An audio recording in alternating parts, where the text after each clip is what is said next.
Wanita ini sangat terkejut melihat sosok bayi mengerikan yang datang mendekatinya. Bahkan bayi itu masuk ke dalam perut Linda hingga perut Linda membesar. Linda pun kembali terbangun, yang untungnya apa yang baru saja ia alami hanyalah mimpi buruk. Sementara suara ketukan pintu terdengar. Ya, ternyata Linda yang ada di rumah Ustadz Toha. Pria itu menanyakan keadaan Linda yang habis pingsan di dalam hutan. Linda justru kebingungan dan menanyakan di mana ia berada. Terlihat Toha pun memberikan air doa Al-Mu'minun untuk diminum Linda agar keadaan lekas membaik. Selesai minum air doa itu, Linda berjalan-jalan keluar rumah untuk melihat keadaan. Ia bertemu dengan Pak Dolah yang ternyata merupakan ayah dari Ustadz Toha. Linda pun berterima kasih kepada Pak Dolah itu yang memberikan air minum doa. Begitu melihat Linda, Pak Dolah langsung memberitahu jika Bu Wiwin akan menjemput Linda, dan ia meminta gadis itu untuk tidak berkeliaran malam-malam karena makhluk itu marah. Toha yang mengetahui jika Linda merupakan santri di pondok Bu Wiwin merasa senang karena menurutnya tak ada yang lebih baik dari mensucikan diri dan mendekatkan diri kepada Allah. Terlihat siang harinya Bu Wiwin menjemput Linda di rumah Toha. Bu Wiwin mengajak Linda untuk pergi ke klinik mengecek kesehatan diri Linda karena telah pingsan semalaman. Linda menolak untuk dibawa ke klinik dan memilih untuk kembali pulang ke pondok. Linda pun menanyakan tentang sosok Pak Dolah yang sebenarnya. Dengan terbata-bata, Bu Wiwin menjawab pertanyaan Linda dan memberitahu jika Pak Dolah adalah orang yang membantu di pondok dan ia bekerja secara sukarela. Linda meminta Bu Wiwin untuk menuliskan surat Al-Mu'minun agar ia bisa mengamalkan seperti apa yang dikatakan oleh Ustadz Toha. Bu Wiwin saat itu setuju, namun ia merasakan ada yang aneh pada diri Linda. Ia teringat ketika menjemput Linda, Pak Dolah meminta Bu Wiwin untuk tidak membiarkan Linda tinggal di dalam pondok. Pak Dolah menjelaskan jika kemanapun gadis itu pergi akan ada yang mengikuti dan menjaganya. Sosok itu akan membalas dan terus melindungi gadis itu jika ada yang menyakitinya. Bu Wiwin kebingungan dan mempertanyakan kenapa sosok itu terus mengganggu Linda. Pak Dolah tak tahu pasti, namun ia meyakini jika sosok itu hendak melemahkan iman dari Linda, apalagi jika Linda berada di pondok. Sosok itu berniat agar Linda kehilangan iman dan mengikuti perbuatan setan. Bu Wiwin semakin kebingungan karena ketika Linda kecil dulu mereka sudah membuang makhluk yang ada dalam diri Linda. Pak Dolah berkeyakinan jika apa yang dilakukan Wiwin di masa lalu bukan membuang makhluk itu, melainkan makhluk itulah yang meninggalkan Linda untuk sementara waktu. Kini makhluk itu ingin menagih janji dari perjanjian apa yang ibu Linda lakukan dulu. Wiwin semakin bingung dan merasa kasihan dengan apa yang terjadi pada Linda. Terlihat sesampainya di dalam kamar, Linda kembali teringat dengan perkataan Toha yang menjelaskan tentang surat Al-Mu'minun. Surat tersebut menjelaskan tentang kekuasaan dan kebesaran Allah mengatasi segala macam gangguan setan dan iblis. Toha juga menjelaskan kepada Linda jika manusia tak perlu takut dengan jin dan setan karena derajat manusia lebih tinggi dari mereka. Ia meminta Linda untuk terus mendekatkan diri kepada Tuhan. Toha pun meminta Linda untuk mengamalkan surat Al-Mu'minun ayat 115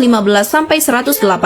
Setelah tersadar dari lamunan, Linda segera membaca surat itu di dalam kamar. Hingga terlihat malam harinya, Linda terbangun dan menjalankan sholat malam. Namun ketika ia memulai takbir, terdengar suara yang mengikuti dari belakang. Ia menengok ke belakang yang ternyata sosok mengerikan itu memberitahu jika ia dan Linda adalah satu kesatuan. Ia akan terus ada dimanapun Linda berada. Gadis yang ketakutan itu berteriak histeris hingga akhirnya ia terbangun dari mimpinya. Terlihat ketika azan subuh berkumandang, Linda bergegas pergi ke surau untuk menjalankan sholat berjamaah.